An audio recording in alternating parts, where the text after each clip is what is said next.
Eu estou em frente ao Centro Social Leodor Hess e à Igreja da Ressurreição em Santo André, São Paulo, que celebram neste ano de 2020 50 anos de inauguração, portanto, Jubileu de Ouro. Quem vai contar um pouquinho dessa história, do surgimento da origem, é o pastor Rolf Schinemann. Ouçamos.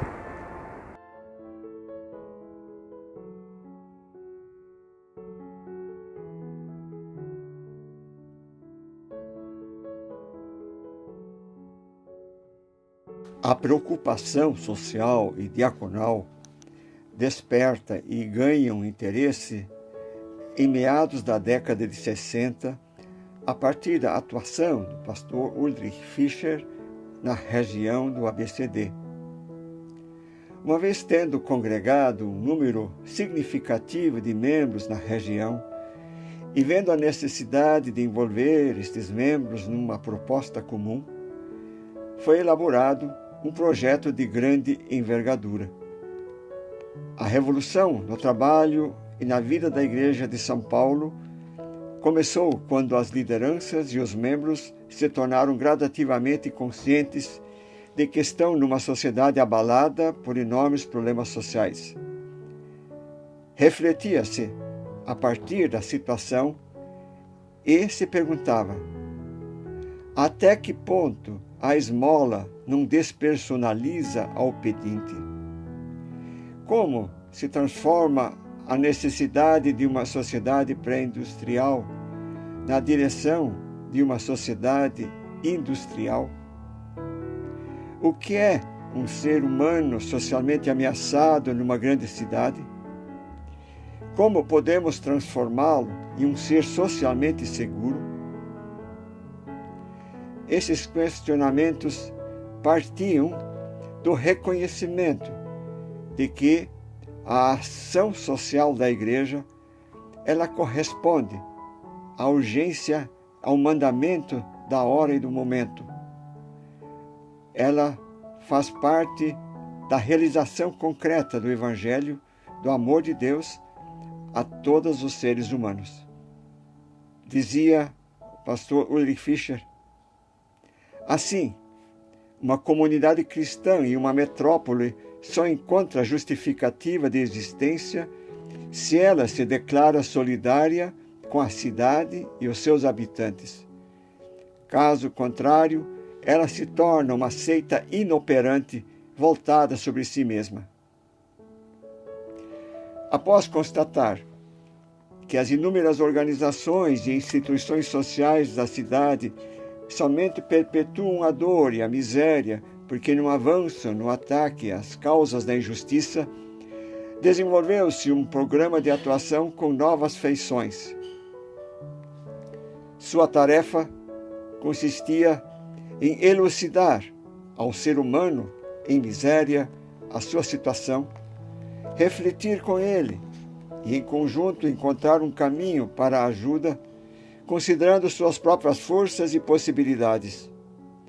Assim, surge o Centro de Educação e Orientação da Família, que depois foi denominado de Centro Social Leodor Hess.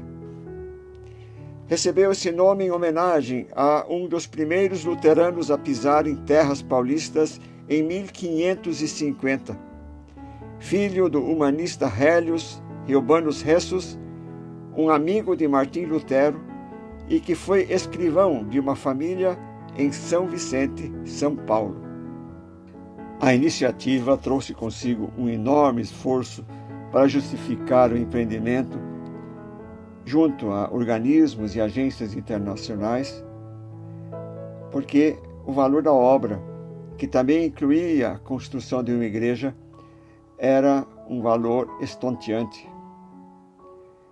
Questionamentos de toda ordem eram feitos ao projeto e, nesse meio tempo, também aconteceu o desafio ao grupo maior da Igreja de São Paulo para que se comprometesse com o projeto.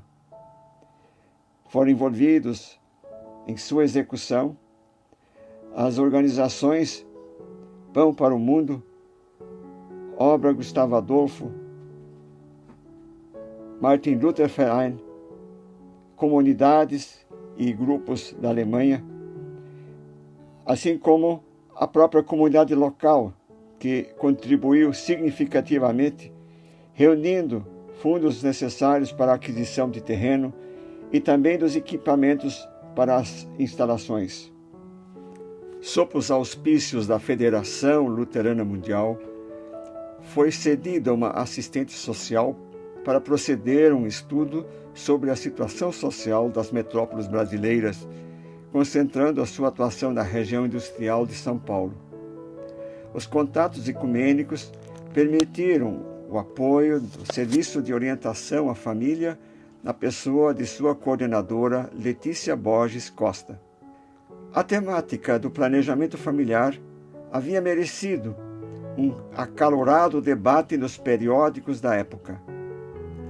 A imprensa fazia denúncias acerca da presença de missionários protestantes estrangeiros no Nordeste e também no seu envolvimento com a esterilização de mulheres.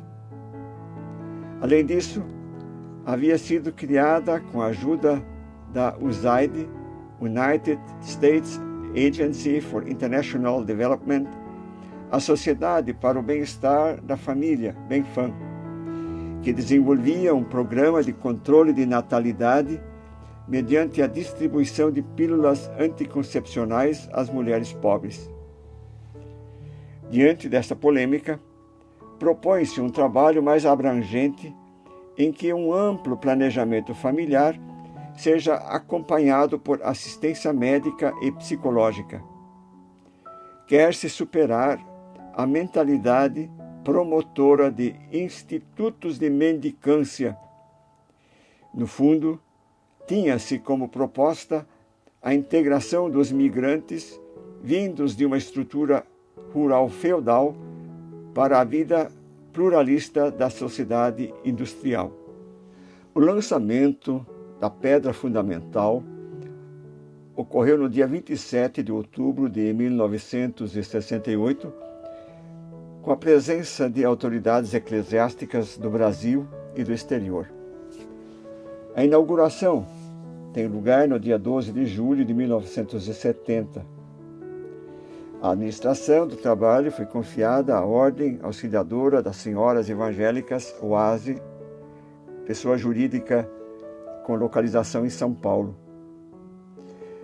Um interlocutor e também entusiasta do projeto foi o bispo de Santo André, Dom Jorge Marcos de Oliveira, conhecido popularmente como o Bispo dos Operários. Dentro do princípio da ajuda para a autoajuda, o Centro Social procurava atender mulheres e jovens casais nas questões relativas ao planejamento familiar, ao aborto, fertilidade, esterilidade e acompanhamento médico laboratorial para a prevenção do câncer ginecológico. Este trabalho contava ainda com um aconselhamento psicológico individual e também grupal, palestras para jovens sobre sexualidade, encontros com noivos, informações sobre cuidado de bebês e questões relativas à economia doméstica. Além disso, acompanhava-se casais separados em vias de separação, bem como pais com dificuldades com os filhos na área educacional ou também caídos na criminalidade. Um dos desdobramentos desses contatos com o povo foi a criação de cursos de corte e costura, culinária, formação de cozinheiros e cozinheiras para as cozinhas industriais e também cursos de eletricidade. Durante um certo período, também funcionou no espaço do Centro Social um jardim de infância que visava reunir fundos para o trabalho social. Milhares de pessoas passaram pelo Centro Social Heliodor Hesse ao longo de todos esses anos.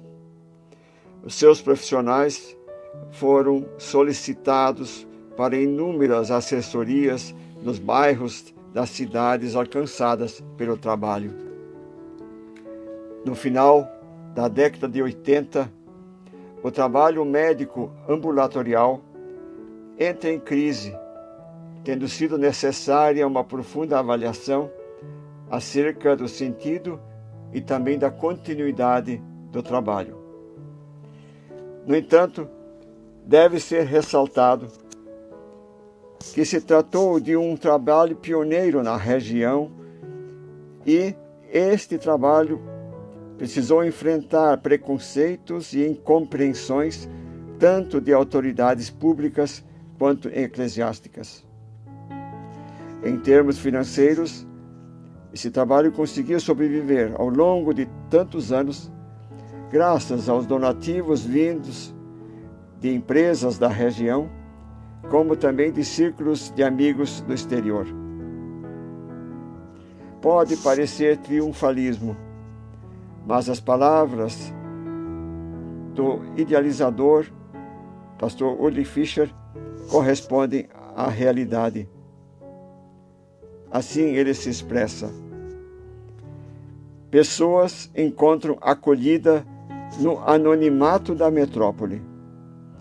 Uma família de camponeses desenraizada experimenta novas relações numa sociedade urbano-industrial. Solitários vivenciam comunhão. Um pai de família encontra um emprego. Os olhos de uma mãe com muitos filhos mostram nova esperança. A boca resignada de uma criança volta a sorrir.